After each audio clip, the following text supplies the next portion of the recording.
오늘 주시는 하나님의 말씀은 고린도후서 9장 1절에서 15절 말씀입니다. 신약성경 295쪽 고린도후서 9장 1절에서 15절 말씀을 우리 한 절씩 교독하도록 하겠습니다. 성도를 섬기는 일에 대하여는 내가 너희에게 쓸 필요가 없나니 이는 내가 너희의 원함을 알미라. 내가 너희를 위하여 마게도냐인들에게 아가야에서는 1년 전부터 준비하였다는 것을 자랑하였는데 과연 너희의 열심이 퍽 많은 사람들을 분발하게 하였느니라. 그런데 이 형제들을 보낸 것은 이 일에 너희를 위한 우리의 자랑이 헛되지 않고 내가 말한 것 같이 준비하게 하려 함이라. 혹 마게도냐인들이 나와 함께 가서 너희가 준비하지 아니한 것을 보면 너희는 고사하고 우리가 이 믿던 것에 부끄러움을 당할까 두려워하노라. 그러므로 내가 이 형제들로 먼저 너희에게 가서 너희가 전에 약속한 연보를 미리 준비하게 하도록 권면한 것이 필요한 줄 생각하였노니 이렇게 준비하여야 참 연보답고 억지가 아니니라. 이것이 곧 적게 심는 자는 적게 거두고 많이 심는 자는 많이 거둔다 하는 말이로다. 각각 그 마음에 정한 대로 할 것이요 인색함으로나 억지로 하지 말지니 하나님은 즐겨내는 자를 사랑하시느니라. 하나님이 능히 모든 은혜를 너희에게 넘치게 하시나니 이는 너희로 모든 일에 항상 모든 것이 넉넉하여 모든 착한 일을 넘치게 하게 하려 하심이라. 기록된 바 그가 흩어 가난한 자들에게 주었으니 그의 의가 영원토록 있느니라 함과 같으니라. 심는 자에게 씨와 먹을 양식을 주시는 이가 너희 심을 것을 주사 풍성하게 하시고 너희 의의 열매를 더하게 하시리니 너희가 모든 일에 넉넉하여 너그럽게 연보를 함은 그들이 우리로 말미암아 하나님께 감사하게 하는 것이라. 이 봉사의 직무가 성도들의 부족한 것을 보충할 뿐 아니라 사람들이 하나님께 드리는 많은 감사로 말미암아 넘쳤느니라. 이 직무로 증거를 삼아 너희가 그리스도의 복음을 진실히 믿고 복종하는 것과 그들과 모든 사람을 섬기는 너희의 후한 연보를 말미암아 하나님께 영광을 돌리고 또 그들이 너희를 위하여 간구하며 하나님이 너희에게 주신 지극한 은혜로 말미암아 너희를 사모하느니라. 합독합니다. 말할 수 없는 그의 은사로 말미암아 하나님께 감사하노라. 아멘. 오늘은 12월 30일 수요일 다시 다듬어 만드는 영광스러운 재직 세 번째 새벽 아침입니다. 우리 두 손 가슴에 대시고 믿음으로 고백하겠습니다. 하나님, 제가 재직입니다. 하나님, 제가 재직입니다. 오늘은 주신 본문 말씀 중심으로 재직의 성경적 헌금 생활, 재직의 성경적 헌금 생활이란 제목을 가지고 은혜와 도전받는 시간이 되기를 원합니다. 지난번 다시 다듬어 만드는 영광스러운 교회 편에서 참된 교회의 세 가지 표징에 대해서 함께 나누었습니다. 혹 기억하시는지요? 참된 교회는 바른 복음의 선포가 있다. 캐리고마, 카타케시스, 사도적 가르침이 바르게 가르쳐지는 교회입니다. 두 번째가 바른 성례의 집행이 있다. 세례와 성찬, 보이는 복음, 몸으로 느껴지는 복음, 입으로 먹고 마시는 복음이 시행되는 교회다. 함께 나누었습니다. 세 번째가 바른 권징의 실행입니다. 교훈과 책망과 바르게 함과 의로 교육하기에 합당한 하나님의 말씀이 시행되고 권명과 징계가 징별이 사생아에겐 허락되지 않는 참 아들에게만 있는 바로 이 바른 권징이 실행되는 교회가 참된 교회의 세 번째 표징이라는 것을 함께 나누었습니다. 그렇다면 다시 다듬어 만드는 영광스러운 재직편에서 참된 재직의 표징이 있다면 여러분은 그것이 무엇이라고 생각하십니까? 재직은 마치 국민에게 4대 의무가 따라오는 것처럼 재직은 반드시 지행해야 되는 의무가 있습니다. 예배, 교육, 교제, 선교, 봉사의 의무죠. 특별히 재직은 교회의 재정 출납을 담당하는 책임이 있습니다. 성경 속에 보면 이 재물에 대해서 갈라지는 인생들을 살았던 사람들이 등장합니다. 부정직한 재물관으로 망한 사람, 여러분 생각나는 사람 있습니까? 전 있는데요. 아간 어떻습니까? 게하시 어떻습니까? 젊은 부자 청년 어떻습니까? 아나니아와 삽비라 어떻습니까? 부정직한 재물관으로 인해서 그 영혼이 망한 사람들이죠. 특별히 사마리아의 마술사 시몬도 사도행전 8장 20절에 보면 이렇게 기록되어 있습니다. 베드로가 이르되 네가 하나님의 선물을 돈 주고 살 줄로 생각했으니 네 은과 네가 함께 망할지어다. 하나님 앞에서 내 마음이 바르지 못하니, 다시 한번요, 하나님 앞에서 네 마음이 바르지 못하니 이 도에는 네가 관계도 없고 분깃될 것도 없느니라. 그러나 부정직한 재물관으로 인해서 착한 양심과 믿음에서 파산하는 사람도 있는가 하면 정직한 재물관 때문에 하나님의 은혜와 축복 안에서 형통한 영혼들도 있습니다. 생각나는 사람 있으십니까? 전 있는데요. 사르밧 여인, 다윗, 세리마테, 세리장 삭개오, 자주 옥담장사 루디아. 사실 목회자들이 설교를 할 때 이 헌금 설교가 굉장히 두렵습니다. 헌금 설교 할 수만 있으면 안 하고 싶은 것이 헌금 설교죠. 왜냐하면 일단 교인들이 부담스러워합니다. 또 헌금 설교를 한다고 해서 헌금이 늘어나는 일도 없습니다. 그리고 도리어 헌금 설교 잘못하면 열의 9은 목회자가 역풍을 맞습니다. 맨날 돈 얘기밖에 할 줄 모른다고. 그리고 마음에 시험 든 사람은 조용히 그 교회를 떠납니다. 여기만 교회냐.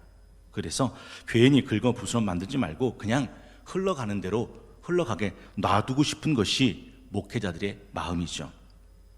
사실 목회자가 설교를 할 때 이 헌금 설교를 참 악의적으로 하는 목회자도 없지 않아 있는 것 같아요. 성도들의 가산을 가로채기 위해서 노략질하는 이리 같은 속물스러움을 가지고 설교하는 목회자들도 있습니다. 그래서 예수님께서 그렇게 말씀하셨죠.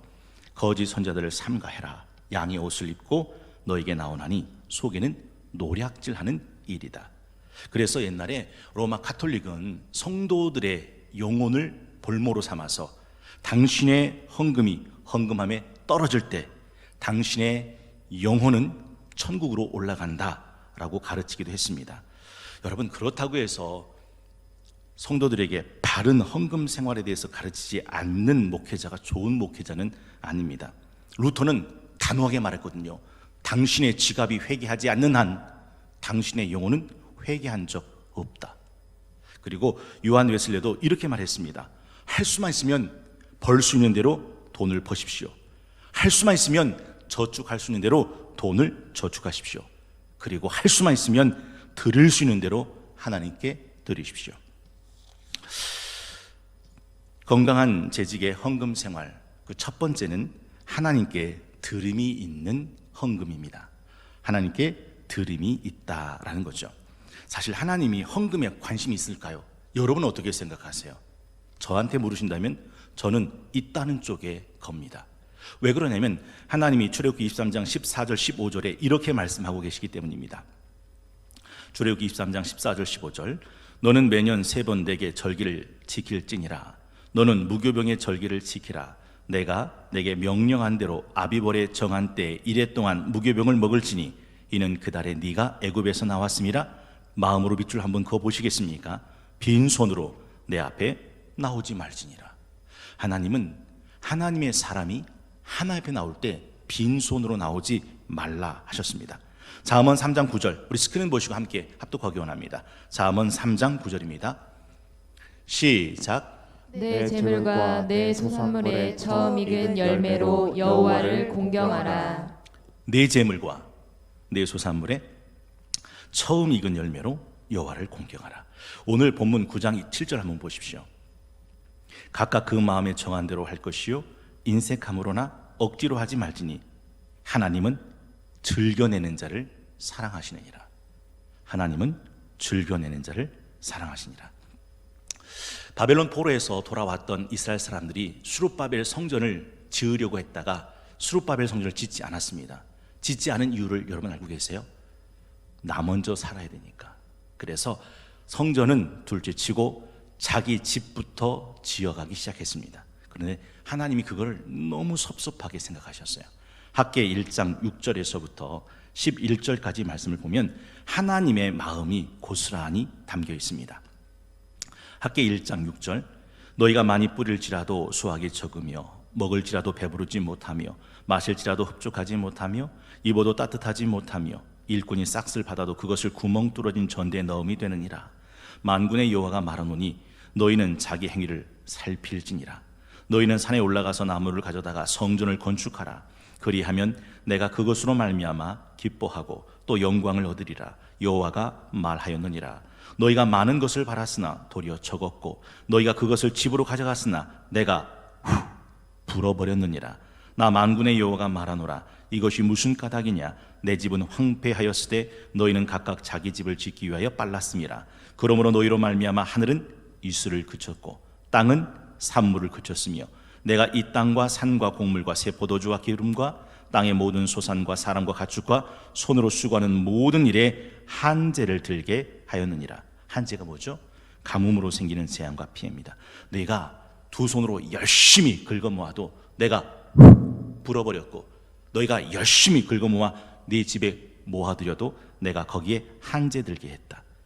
학계 1장 4절 이렇게 말씀하죠. 이 성전이 황폐했거늘 너희가 이때 판벽한 집에 거주하는 것이 옳으냐? 내 집은 불타 없는데 너는 럭셔리한 집을 꾸미고 있구나. 이게 옳으냐? 하나님이 물으셨습니다. 그래서 재직은 반드시 하나님께 드림이 있는 삶을 살아야 한다라는 것을 잊으면 안 되죠. 여러분, 아주 예전에 그 귀뚜라미 보일러 광고 카피가 생각나네요. 여보, 아버님 댁에 보일러 하나 놔드려야겠어요. 귀뚜라미 보일러. 여러분 어떻게 생각하세요? 여보, 아버님 댁에 보일러 하나 놔드려야 되겠어요 라고 말하는 그 자녀의 마음이 느껴지십니까? 요 마음 그대로를 갖고 있었던 사람이 하나 있었어요. 누굴까요? 다윗입니다. 다윗은 자기는 백향목 왕궁에 사는데 내 하나님 법궤는 휘장 장막 가운데 있다. 그래서 하나님의 성전을 제일 먼저 지어드리고자 하는 마음을 품었던 사람이 다윗입니다.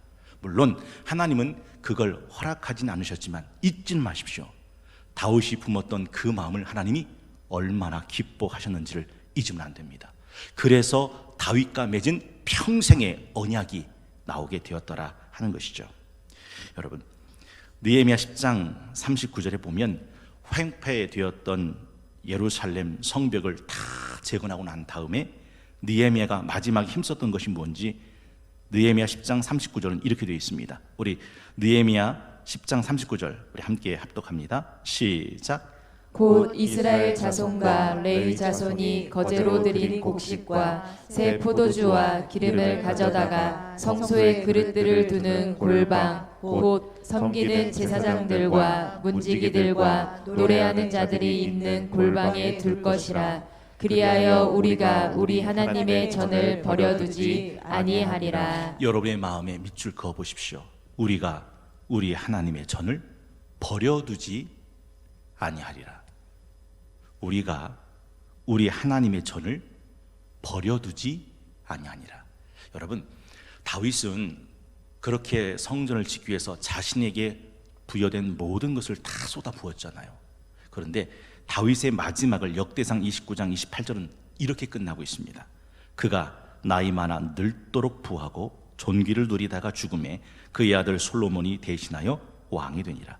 사실 다윗이 성전을 짓기 위해서 자신에게 허락된 모든 부와 재물을 다 쏟아넣었어요.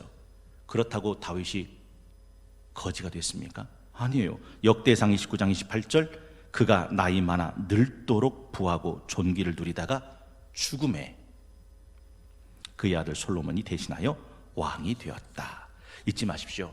재직은 하나님께 드림이 있어야 합니다. 두 번째는 재직은 이웃을 향한 나눔이 있어야 한다라는 사실이죠. 이웃을 향한 나눔이 있어야 합니다. 사실 레위기 23장 22절에 보면 하나님은 하나님의 사람에게 요구하신 것이 있습니다. 레위기 23장 22절 너희 땅에 곡물을 벨 때 밭 모퉁이까지 다 베지 말며 떨어진 것을 줍지 말고 마음으로 밑줄 한번 그어보시겠습니까? 그것을 가난한 자와 거류민을 위하여 남겨두어라. 나는 너희 하나님 여호와이니라. 그렇습니다. 하나님은 철저하게 이웃에 대한 사랑을 요구하셨습니다. 여러분 기억나시는지요? 젊은 부자 관원 청년이 어려서부터 계명을 다 지켰습니다. 그런데 예수님은 그 젊은 부자 청년에게 내게 한 가지 부족한 것이 있다라고 말합니다. 혹시 그게 뭔지 아십니까? 그것이 바로 내 재물을 팔아 가난한 자들에게 나누어 주고 나를 따라 오너라. 하늘에서 보화가 크리라 하는 것입니다. 내 재물을 팔아 가난한 자들에게 나누어 주어라.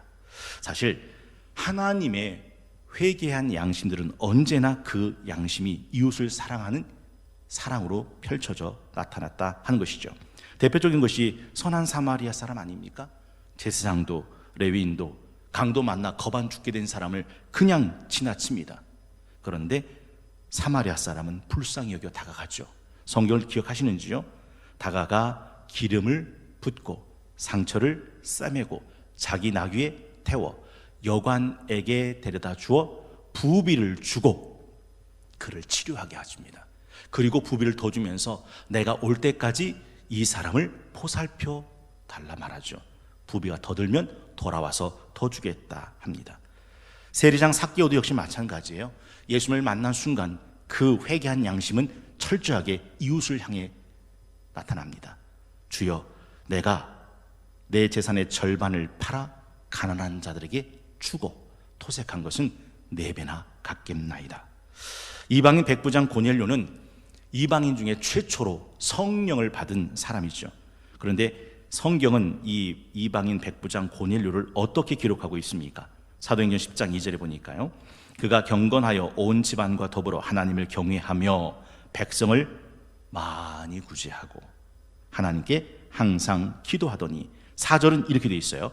고넬료가 주목하여 보고 두려워 이르되 주여 무슨 일이니까? 천사가 이르되 내 기도와 구제가 하나님 앞에 상달되어 기억하신 바가 되었으니. 저는 요즘 팔굽혀펴기를 한번 해보려고 노력을 하는데, 사실 제가 잘 나갈 때는 팔굽혀펴기를 꽤 잘했습니다. 지금 계신 분들은 전혀 믿어지는 표정이 아닌데, 믿건 말건 간에 참 잘했는데, 제 아들 은성이가 아빠 운동하기 힘들면 팔굽혀펴기라도 하세요, 그래야 도움이 됩니다 해서 팔굽혀펴기를 하려고 하는데, 야, 정말 안 되더라고요. 그래서 얘가 한번 열심히 해봤는데 10개를 하고 난 다음에 뻗었습니다. 그래서 너무너무 알이 배겨가지고서 삭신이 쑤시더라고요. 여러분, 팔굽혀펴기를 10개를 하는 사람이 100개를 할 수 있을까요? 할 수 있습니다. 어떻게 하면 할 수 있을까요? 다음 날에는 11개, 그 다음 날에는 12개, 점점 팔굽혀펴기 횟수를 늘려가면 팔굽혀펴기 100개를 할 수 있는 힘이 팔 근육에 생기죠. 제가 여쭤보고 싶은 게 그거예요. 힘은 쓸수록 줍니까? 힘은 쓸수록 늡니까? 맞아요. 힘은 쓸수록 늘어요. 힘은 안 쓰면 안 쓸수록 줄어요. 여러분 그거 아세요? 헌금을 드릴수록 헌금을 드릴 힘이 붙어요. 헌금을 드리지 않으면, 기억해 보시겠어요?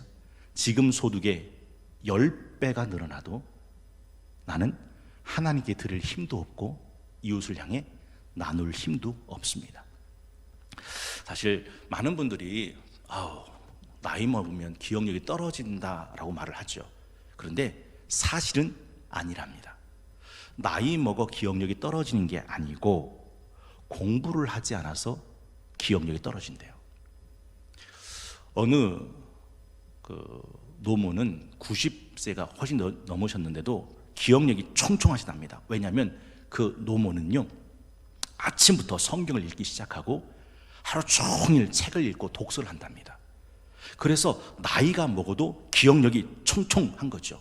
근데 많은 분들이 나이가 드시면서 공부를 하지 않기 때문에 기억력이 쇠퇴된다 하는 이야기였어요.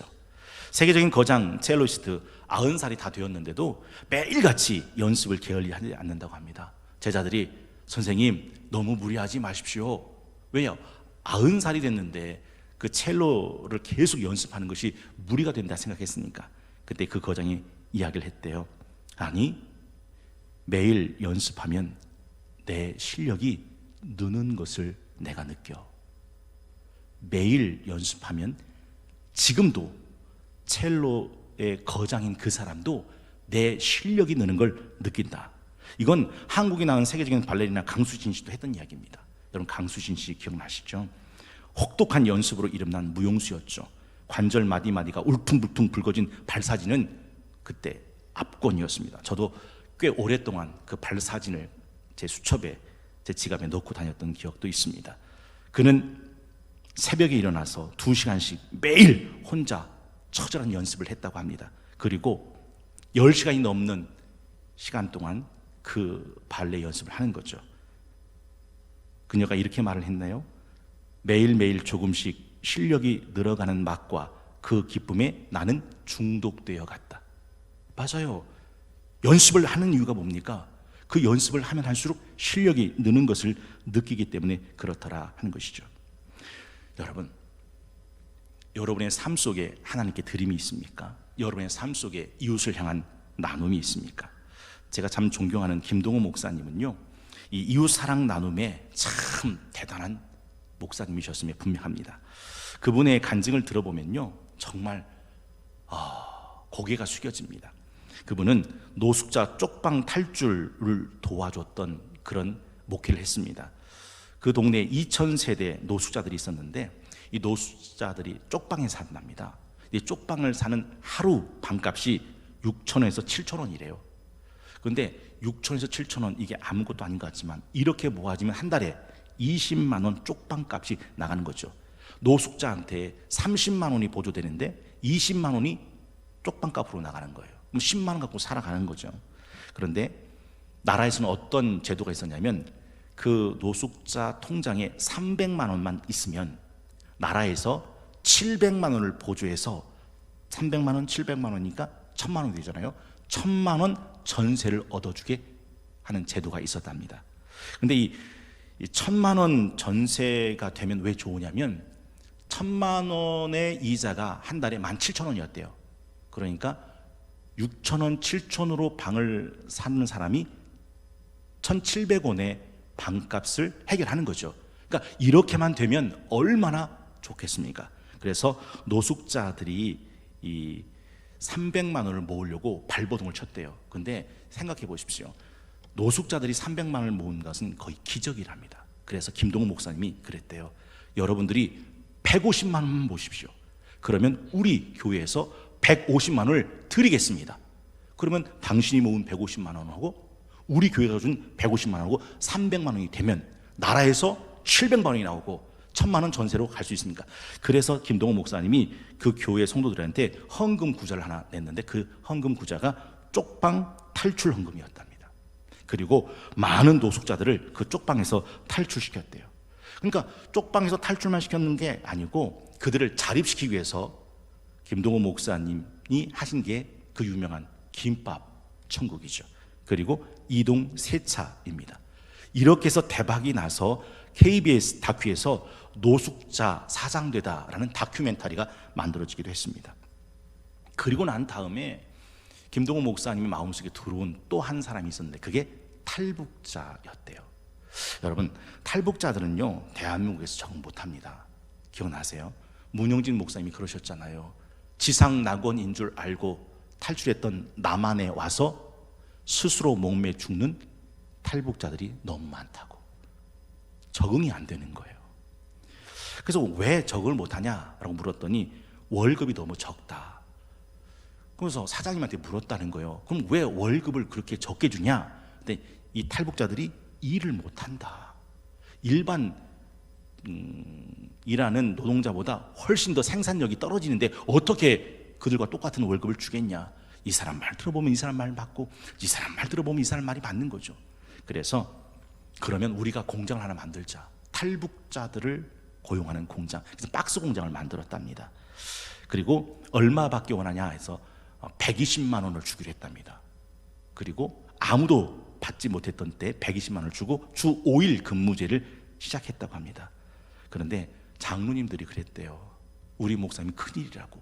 뜻은 좋지만 현실은 그게 아닌데 이거 이대로 가면 쫄딱 망하는데.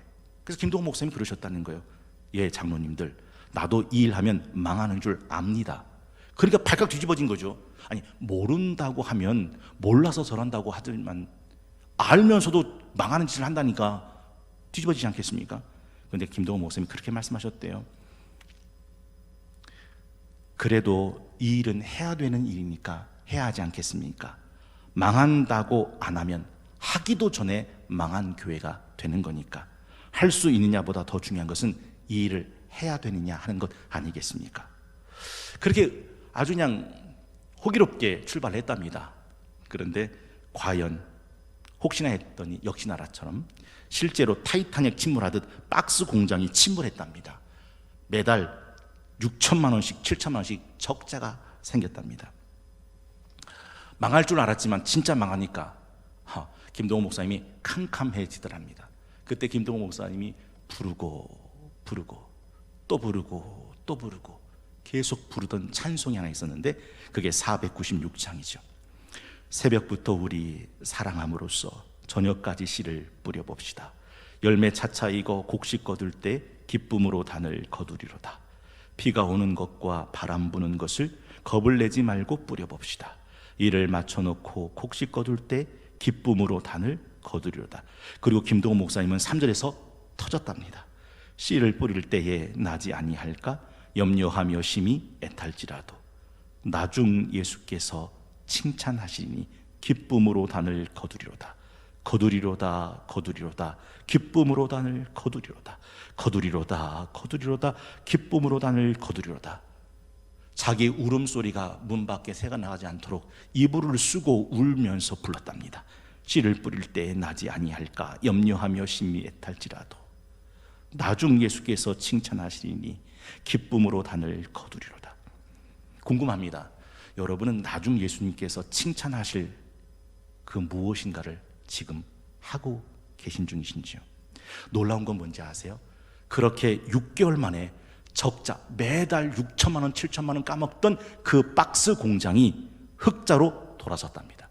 그러자 대한민국 정부가 관심을 보이기 시작해서 사회적 기업으로 그 도움을 시작했다는 거예요. 그러던 어느 날 귀부인이 찾아왔대요. 남편이 당신 그때 김동호 목사님 앞으로 유언장을 하나 남기고 돌아가셨다는 건데요. 그 유언장의 내용이 뭐냐면 자기가 갖고 있는 주식의 90%를 탈북자 사업을 하는 김동호 목사님에게 무조건 주는 그런 유언장이었습니다. 김동호 목사님은 이게 뭔 말인가 그래서 그냥 대수롭지 않게 그게 얼마나 됩니까? 라고 물었는데 자기도 잘 모른다고 사모님 오셨는데 잘 모르는데 아마 300억 정도 될 거라고. 김동호 목사님이 그 사람을 알지도 못하는데 그 어찌 된 일인가 했더니 김동호 목사님이 하시는 탈북자 사업이 과연 맞다 해서 그 사업에 참여하고 싶은 마음에 마지막 유언장을 그렇게 쓴 겁니다. 그런데 문제가 생긴 게 뭐냐면 큰아들이 이 유언장 무효 소송을 냈답니다. 아들한테는 주식을 주지 않고 알지도 못하는 김동호 목사님한테 유언장 주식을 준다는 유언장은 무효다. 그래서 3년 재판을 가졌는데 대법원에서 그 유언장이 유효. 그래서 김동호 목사님에게 주식이 가게 됐습니다. 그런데 3년 동안 시간을 끌다 보니까 주식이 2배 올라서 600억이 됐다고 하네요. 그래서 그 600억을 가지고 탈북자 박스 공장을 했다는 겁니다. 여러분, 김동호 목사님은 참 당신의 목회가 이웃을 향한 사랑의 나눔으로 정해졌을 때 하나님이 그것을 어떻게 끌고 나가신지를 목회 현장에서 경험으로, 체험으로, 간증으로 맛본 목사님이셨습니다. 재직 마지막 세 번째는 자신을 향한 누림이 있어야 한다 하는 것이죠. 하나님께 드리고 이웃을 향해 나누고 그리고 자신은 누리는 것, 이것이 재직의 헌금 생활이죠. 신명기 6장 24절에 보면 하나님께서 하나님의 사람에게 이렇게 누리기를 기뻐하십니다. 여호와께서 우리에게 이 모든 규례를 지키라 명하셨으니 이는 우리가 우리 하나님 여호와를 경외하여 항상 복을 뭐라고 되어 있나요? 누리게 하기 위하심이며 또 여호와께서 우리를 오늘과 같이 살게 하려 하심이라. 우리가 그 명령하신 대로 이 모든 명령을 우리 하나님 여호와 앞에서 삼가 지키면 그것이 곧 우리의 의로움이니라 할지니라. 여러분, 하나님은 정말 하나님의 사람들을 어떻게 살기를 원하실 거라고 생각하십니까? 전도서 5장 18절 이하에 보면 전도서 5장 18절에서부터 19절까지 우리 함께 한 목소리로 합독하겠습니다. 시작. 사람이 하나님께서 그에게 주신 바 그 일평생에 먹고 마시며 해 아래에서 하는 모든 수고 중에서 낙을 보는 것이 선하고 아름다움을 내가 보았나니 그것이 그의 몫이로다. 또한 어떤 사람에게든지 하나님이 재물과 부요를 그에게 주사 능히 누리게 하시며 제 몫을 받아 수고함으로 즐거워하게 하신 것은 하나님의 선물이라. 하나님이 재물과 부요를 그에게 주사 능히 누리게 하시며 제 몫을 받아 수고함으로 즐거워하게 하신 것은 하나님의 선물이라. 여러분, 오늘 고린도후서 9장에 있는 말씀의 내용 여러분 알고 계시는지요? 예루살렘 교회는 흉년 가운데 핍절해지기 시작했습니다. 그때 사도 바울은 예루살렘 교회를 향해서 당신의 개척했던 교회들을 다니면서 예루살렘을 위한 구제 헌금을 모으기 시작했죠. 그것은 이웃을 향한 구제의 연보였습니다. 근데 놀라운 건 뭐냐면 그 구제의 연보가 하나님께 드리는 예물, 재물이라 말씀하고 있다는 사실이죠. 그게 빌립보서 4장 18절에 있는 말씀입니다.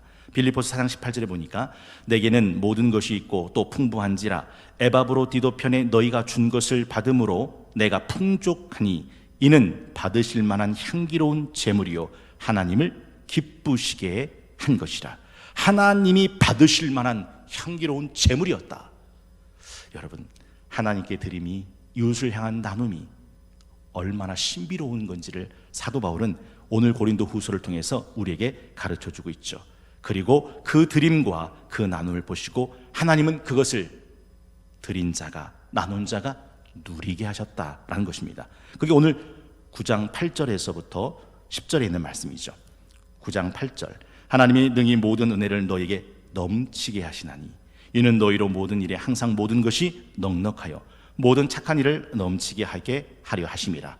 기록된 바 그가 흩어 가난한 자들에게 주었으니 그의 의가 영원토록 있느니라 함과 같으니라. 심는 자에게 씨와 먹을 양식을 주시는 이가 너희 심을 것을 주사 풍성하게 하시고 너희 의의 열매를 더하게 하시리니. 그리고 빌립보서 4장 19절에 보니까 이렇게 말씀합니다. 나의 하나님이 그리스도 예수 안에서 영광 가운데 그 풍성한 대로 너희 모든 쓸 것을 채우시라. 여러분, 두 손을 가슴에 대시고 빌립보서 4장 19절 말씀 다 함께 한 목소리로 합독하겠습니다. 시작. 나의 하나님이 그리스도 예수 안에서 영광 가운데 그 풍성한 대로 너희 모든 쓸 것을 채우시리라. 궁금합니다. 여러분은 이 한 절의 말씀을 아멘이라고 받으실 수 있으시겠는지요? 김동호 목사님은 제가 참 존경하는 목사님이신 줄 여러분 다 아실 거예요. 목회하시면서 교회 건축 헌금을 5번 정도 하셨습니다. 10년 적금 통장 모은 걸 5번 정도 엎은 거예요. 그런데 김동호 목사님 그래요.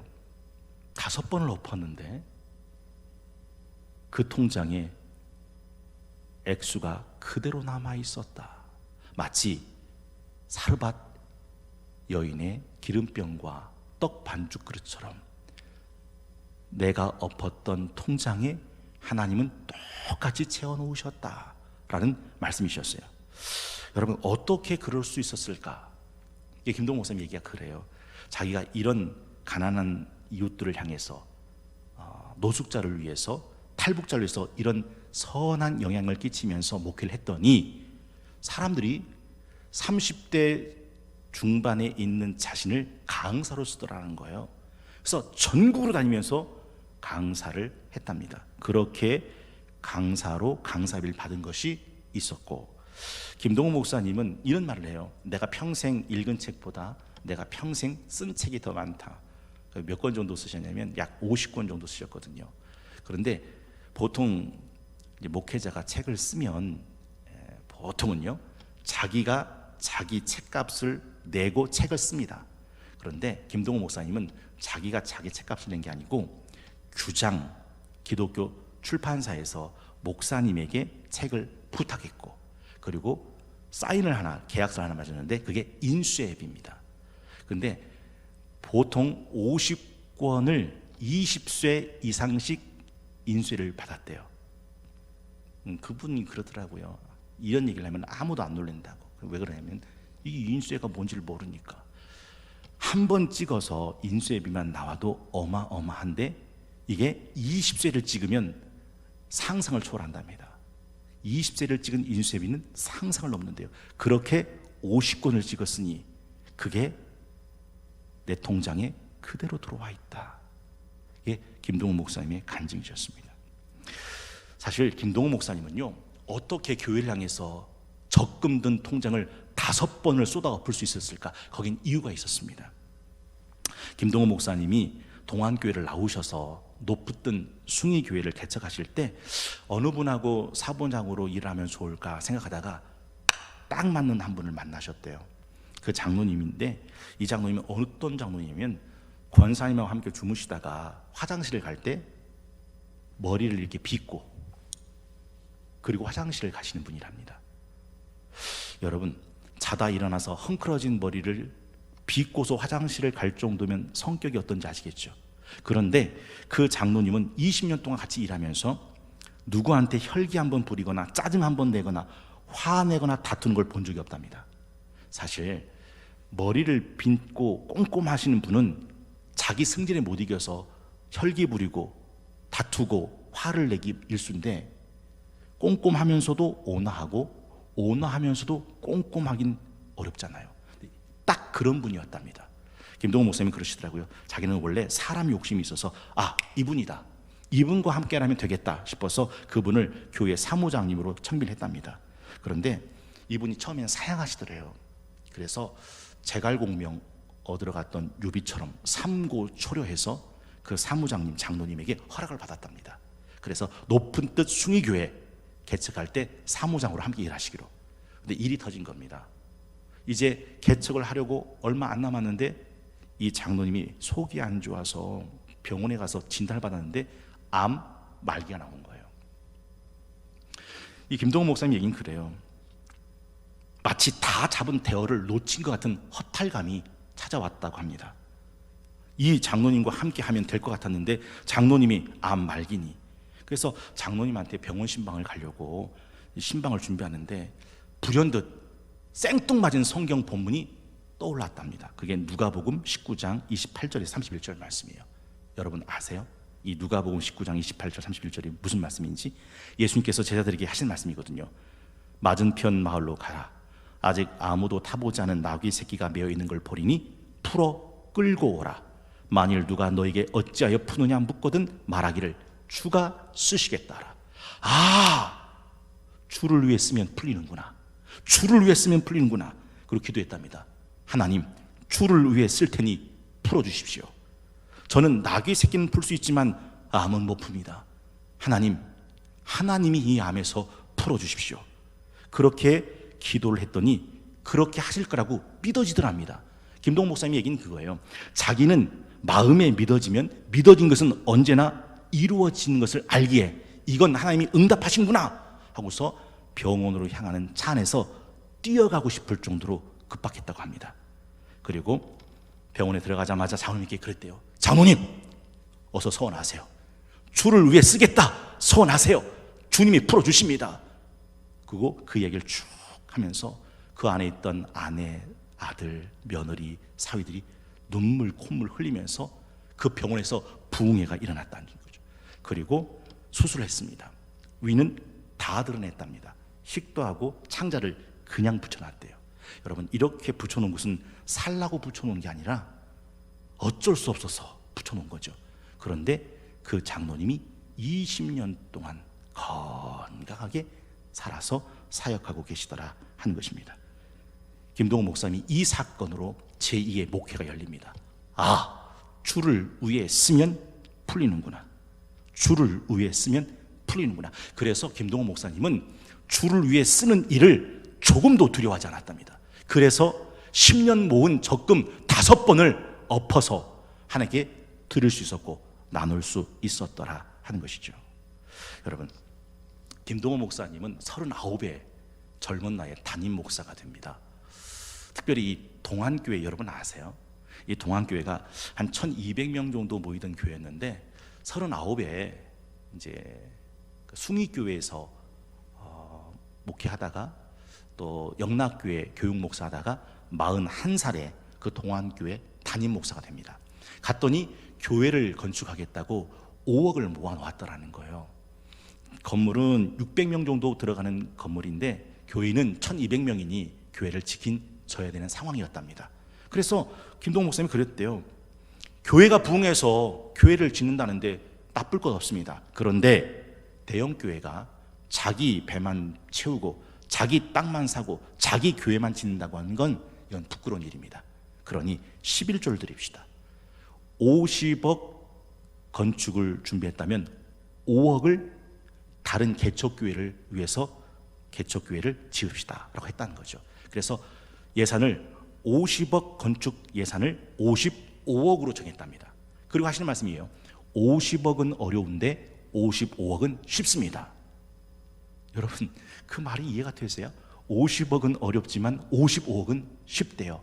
김동호 목사님 얘기는 그래요. 하나님 없이 우리가 지으려고 하는 50억은 안 되겠지만 하나님과 함께 55억은 너무 쉽습니다. 그래서 우리 교회만 짓지 말고 우리 교회가 11조 개척교회를 하나 지읍시다 해서 5억을 편성한 거죠. 그런데 새벽 아침에 기도를 하다가 이런 감동이 왔대요. 너희는 먼저 그의 나라와 그의 의를 구해라. 그러면 이 모든 것을 너에게 더하시리라. 김동호 목사님이 그 다음 주일날 이렇게 설교를 수정하셨답니다. 우리 교회 지으면서 개척교회 한다는 거 포기하고 우리 교회 짓기 전에 개척교회부터 지읍시다. 우리 50억 건축하려고 했던 5억 이거 개척교회로 줍시다. 개척교회 짓고 그 다음에 개척교회 짓고 난 다음 우리 교회 지읍시다 했답니다. 그래서 그 5억을 일산 동안교회 건축 헌금으로 냈다는 거예요. 근데 이때 일산 동안교회가 한 개척교회를 이제 짓고 난 다음에 1년 안에 500명으로 부흥을 했다는 거예요. 그리고 그 교회가 2000명까지 부흥했답니다. 근데 문제는 뭐냐면 이 일산 동안교회가 이렇게 얘기했대요. 우리가 개척교회를 한 것이 동안교회가 주신 개척 헌금으로 한 거니 우리도 우리 교회 짓기 전에 그러니까 500명 사이즈에서 2000명 사이즈로 지었으니까 이제 또 건축을 해야 되잖아요. 그러니 우리도 우리 교회 짓기 전에 우리도 개척교회부터 짓시다 해서 건축한 것이 개척한 것이 김포 동산교회랍니다. 그러니까 동안교회가 그렇게 시작한 것이 일산 동안교회가 또 하나의 교회를 남기기 시작한 거죠. 그러면 김포 동안교회는요 어떻게 됐을까요? 여러분이 상상하는 상상 그대로예요. 그러면 동안교회는 어떻게 됐는지 아세요?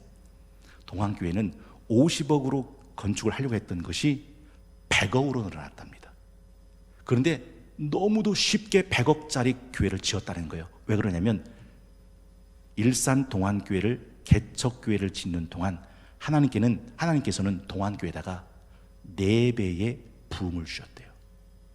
그러니 건축 헌금이 50억에서 100억은 2배 늘어난 것이고 교회 재정은 원래에서 4배가 늘어난 거니 2배 쉽게 지었다라는 거죠. 이해가 되시는지요? 하나님은 하나님의 사람이 드리고 나눌 때 그걸 누리게 하신다라는 것을 목회 현장 속에서 체험하시고 간증하신 김동호 목사님의 고백이셨습니다. 여러분, 김동호 목사님이 지금 암인 건 아시죠? 마지막 죽음을 준비하고 계세요. 근데 김동호 목사님이 끝까지 놓지 않고 있는 게 있는데 그게 평생 쓰신 금전 출납부라고 합니다. 그 금전 출납부에는 이렇게 글이 쓰여 있대요. 내 사랑하는 새 아들에게 돈에 부끄럽지 않은 아버지가 되기 위해 남긴 나의 기록. 사람들은 주저리 길게 말하지만 자기는 아니랍니다. 그가 돈 쓰는 거 보면 그 사람은 보인다고 합니다. 그래서 내 아들들에게 이 아비가 하나님을 위해 어떻게 돈을 썼는지, 이 아비가 이웃을 위해 어떻게 돈을 썼는지, 이 아비가 우리 가정을 위해서 어떻게 돈을 썼는지를 낱낱이 기록한 금전 출납부를 평생 쓰고 자녀들에게 유물로, 유산으로 남겨주려고 한다고 합니다. 궁금합니다. 여러분도 금전 출납부를 쓰시는지요? 혹시 한번 계산해 보셨는지요? 내가 하나님을 위해 쓴 돈은 어떤지, 내가 이웃을 향해 쓴 돈은 어떤지, 내가 나를 위해 쓴 돈은 어떤지. 2021년도 성동교회 1층 게시판에 가보면 구자 헌금 신청란이 있습니다. 가보셨는지요? 거기는요, 선교 헌금자를 기다리고 있습니다. 120주년 감사 해외교회 개척 헌금자를 기다리고 있습니다. 1층 게시판에는 장학 헌금, 구제 헌금, 공개 헌금, 아름다운 도전 헌금자를 기다리고 있습니다. 너무 감사한 것은요, 내년부터 우리 성동교회가 새롭게 시작하는 게 하나 있어요. 그게 전교인 11조의 달입니다. 그래서 정책당회에서 매년 6월은 유치부, 유년부, 소년부, 청소년부, 청년부, 장년부, 전교인이 하나님이 주신 하나님의 소득 중에서 10의 1조를 떼어 하나님께 드리는 11조의 달로 선포하기로 했습니다. 사랑하는 성교회 성도 여러분, 재직 여러분, 지금 하나님께 드림이 없다면, 지금 이웃을 향한 나눔이 없다면 잊지 마십시오. 지금보다 우리의 소득이 10배가 커져도 하나님께 드릴 것이 없고 이웃에게 나눌 것이 없습니다. 한번 생각해 보시겠어요? 평생 하나님의 사람으로 살았는데, 성도로 살고 재직으로 살았는데 헌금에 대한 간증이 없고 온전한 11조 한번 드려본 적이 없는 것으로 끝난다면 이건 참 서글픈 일이 되지 않겠습니까?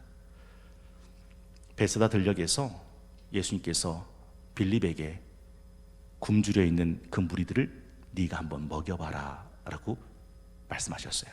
근데 그거 아세요? 예수님께서 빌립에게 그렇게 말씀하셨을 때 이미 예수님은 무슨 생각을 갖고 계셨는지 요한복음 6장 5절 6절에 보면 이렇게 되어 있습니다. 예수께서 눈을 들어 큰 무리가 자기에게로 오는 것을 보시고 빌립에게 이르시되 우리가 어디서 떡을 사서 이 사람들을 먹이겠느냐 하시니 6절 이렇게 말씀하시면 친히 어떻게 하실지를 아시고 밑줄 한번 그어보세요.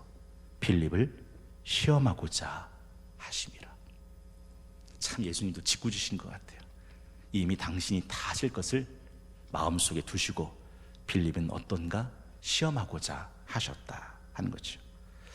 여러분, 하나님께 드릴 때, 여러분 이웃을 향해 나눌 때 혹시 여러분은 하나님도 계산에 넣으시는지요? 우크라이나 낡은 성당 벽에 쓰여져 있는 주기도문 하지 마라 라는 글을 여러분에게 읽어드리도록 하겠습니다. 하늘에 계신이라고 하지 마라. 세상 일에만 빠져 있으면서 우리라고 하지 마라. 늘 자기 자신만을 생각하며 살면서 아버지라고도 하지 마라. 자녀답게 살지 않으면서 아버지의 이름이 거룩히 빛나시며 라고도 하지 마라. 자기 생색내기 위해 안간 힘을 쓰면서 아버지의 나라가 오시오며 라고도 하지 마라.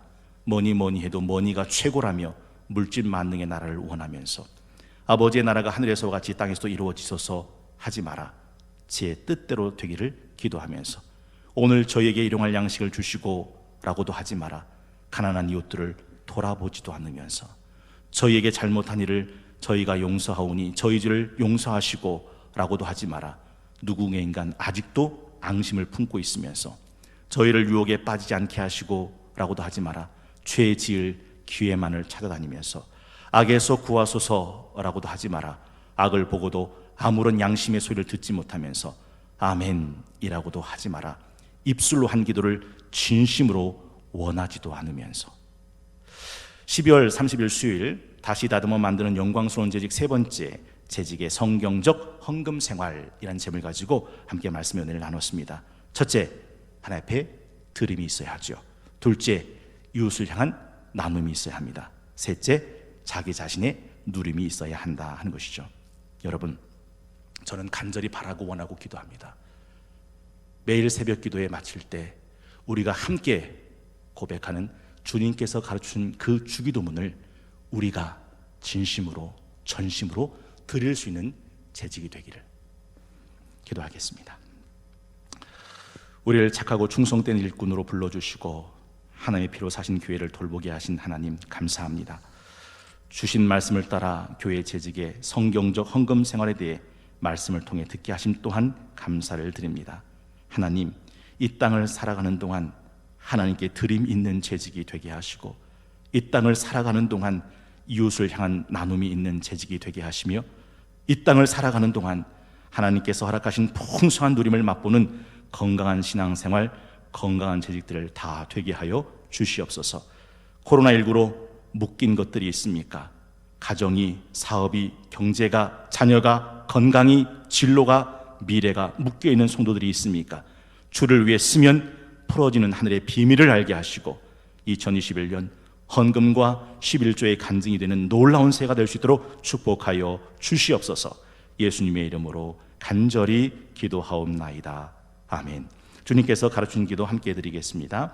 하늘에 계신 우리 아버지, 아버지의 이름을 거룩하게 하시며 아버지의 나라가 오게 하시며 아버지의 뜻이 하늘에서와 같이 땅에서도 이루어지게 하소서.